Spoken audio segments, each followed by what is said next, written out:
നാഗശ്രീ കന്യാക്കന്മാരായിട്ടുള്ള അവരുടെ നോൽപ്പെടുത്തിട്ടുള്ള കുട്ടികൾ. ഇതിപ്പോ ഈ ഭാഗങ്ങളിലേക്കാണ് കുട്ടികൾ, മുതിർന്ന ആളുകളെ നിർത്തുന്നതാണ്. ബാക്കിയുള്ള പല സ്ഥലങ്ങളിലും മുതിർന്ന ആളുകളും വയസ്സായിട്ടുള്ള ആളുകളും ഒക്കെ ഇരിക്കുന്ന സ്ഥലങ്ങളുണ്ട്.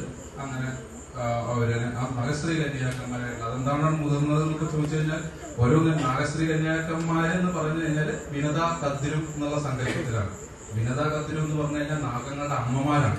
അമ്മമാര് എന്ന് പറയുന്ന സങ്കല്പത്തിലാണ് അവര്. എന്തുകൊണ്ടാണ് കന്യാക്കന്മാര് എന്ന് പറയുന്നത് ഇപ്പൊ ചോദിച്ചു കഴിഞ്ഞാൽ, വിനതയും കത്തിരും പ്രസവിച്ചിട്ടില്ല. അവര് മുട്ട ഒരു വരം കിട്ടിയ മുട്ട വിരിഞ്ഞാണ് അവർക്ക് മക്കളുണ്ടായത്. അതുകൊണ്ടാണ് വിനതയും കത്തിരും അമ്മമാരായിട്ടും അവരെ നാഗശ്രീ കന്യാക്കന്മാരെന്ന് പറയുന്നത്.